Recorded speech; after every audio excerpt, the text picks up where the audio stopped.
The Theory and Algorithms group here at Bristol, we go all the way from quantum computing, a particularly exciting area for the future, to my own personal interests, which is streaming algorithms. This means algorithms for dealing with data that arrives at some alarming rate, perhaps through an internet router or through some telecommunication system, to really at the mathematical end, we prove what are called hardness results, so things that can't be done quickly.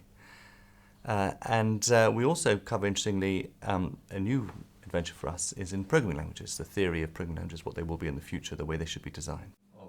We have people from all around the world. We have someone from Russia, someone from France, someone from Italy. We work very closely together. We meet daily, we eat together, we talk together, we share stories together, and we do great research together. And this makes us, I think, not only does it help the productivity of the research that we do, does it help us actually solve problems more quickly and solve better problems, it also just makes it a lot of fun to work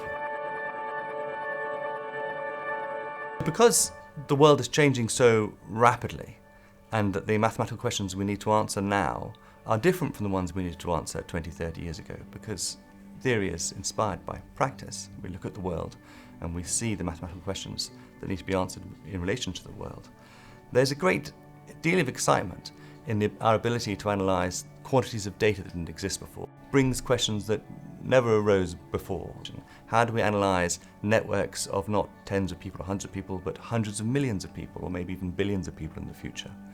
And one of the main focuses of this research group is the question of how do we deal with the problem of scalability. We live in an age of algorithms. Everything around us these days comes from some new idea, some new algorithmic idea that has been arrived at, from Google to driverless cars to the AI of medicine and so on and so forth. And so really the societal benefits we're essentially part of a story that's inventing the future.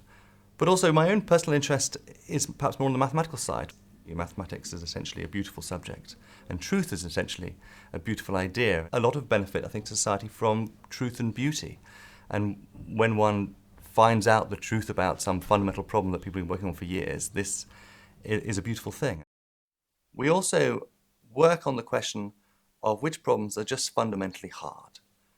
This question actually is epitomized by perhaps the most famous problem in all of computer science, the famous P equals NP problem, for which you could win $1 million and claim mathematics prize if you were able to resolve it. And in general, these questions are difficult to solve, but I'm particularly pleased that recently we were able to address the question for simply multiplication of two numbers. We were able to show that the problem of trying to multiply two numbers, when they arrive in a stream as a particular mathematical formulation, can't be solved faster than a certain speed. This, in some way, is the first progress on the complexity of multiplication that's been made since the Rhiine papyrus of 4000 BC. So this was a lot of fun for us. So there are really two sets of motivations I would feel for someone working in the area of our research group. I think the one that gets us out of bed in the morning is really the beauty of the mathematics, the beauty of the ideas that one might come up with, the excitement of having solved some problem. But of course, what perhaps makes you happier in the afternoon is the idea and the realization that this new thought you've come up with, this new method you've devised, can really be applied to change people's lives potentially.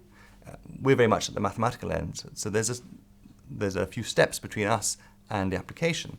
But nonetheless, when you realize that maybe those steps could be taken and that maybe actually could have some significant effect, then that perhaps helps you go to bed well at night time. So there are two sets of motivations, but if I'm very lucky, one gets both of them.